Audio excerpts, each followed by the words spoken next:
Today we're going to install the blower motor on this 2011 Dodge Durango.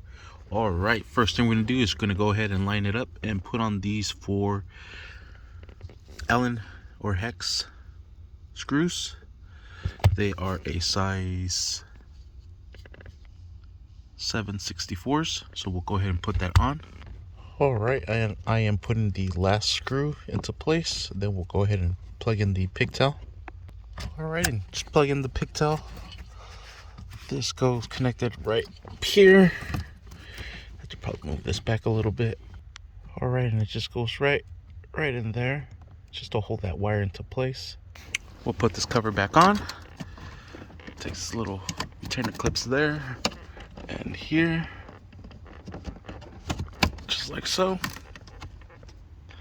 Then we'll put this little cover piece, just slide into place here. Make sure it's nice secured. Put this foam right on top of it, just like so. Perfect. And we are set.